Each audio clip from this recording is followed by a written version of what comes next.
Andrew McLean, Radio Clyde. Steve, how do you assess what you saw from your team out there today? Gave it everything. Don't think you can fault the effort. It was a very tough game, good opponent, very close game. It was always going to be decided by the first goal. You could tell that after half an hour. Unfortunately for us, when we opened up towards the end of the game to try and chase the win that we felt we needed to get to the next stage, we got caught in counter and we lose the game 1-0. But I don't think there was anything between the two teams. Raman? Raman Bardwaj, STV. Steve, what was your view on the non-award of a penalty? 100% penalty. Somebody somewhere has to explain to me why that's not a penalty. It's 100%. And like I said, there's a one-goal game, we get the penalty. Can be a different night. I've got other words, but I'm not going to use them. Robert? Hi Steve, Robert Greaves from The Sun. The referee was Argentinian. Was that explained to you? Was that a surprise to you? European competition, might have been better to have a European referee. But we had European VAR, and maybe the referee didn't see the challenge clearly on the pitch. So what's the purpose of VAR if they're not going to come in on something like that? It was a penalty. Steve, did you envisage the game going the way it did, or were you disappointed that for all our really good possession in the first half, we didn't get enough shots off in a game that we had to win? It was a one-goal game. The first half is what it was. We dominated the ball. We had enough of the ball. We didn't create quite enough. When it opened up a little bit towards the end, we created chances. We couldn't find the composure just to put the ball in the net. But that's what we are. That's the way we are. It was always going to be a tough night against a good team. Next question, please.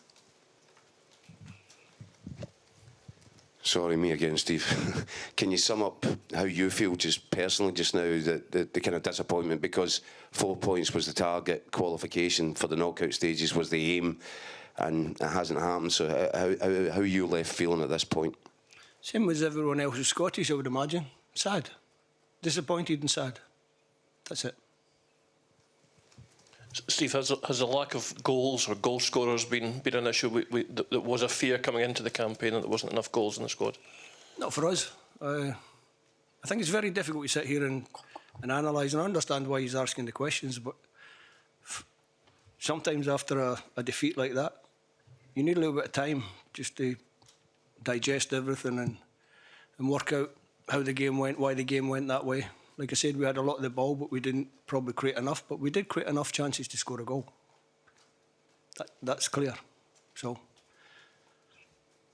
is that why we went out the tournament? Well, we scored 2 goals this time. We only scored 1 the last time.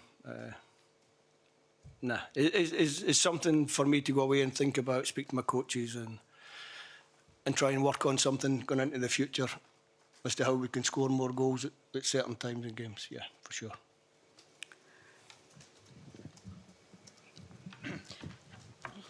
Porkároly, Nemzeti Sport Online.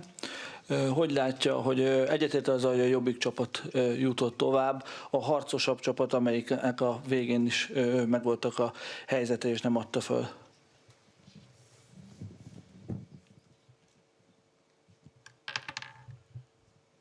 Sorry, no translation. No translation. Excuse me, could you repeat, please, your question?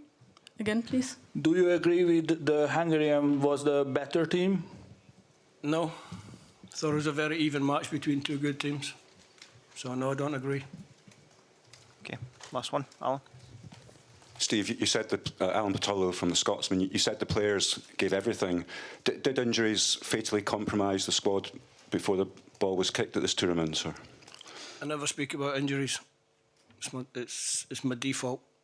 Maybe when we go away, maybe when we sit down over a cup of coffee in 3 or 4 weeks' time or whenever it is, maybe then we can discuss the impact of the people that weren't here. I'd much rather just be sad with the people that are here. That's more important to me at this moment in time. Okay. Okay, so thank you very much, Steve Clarke.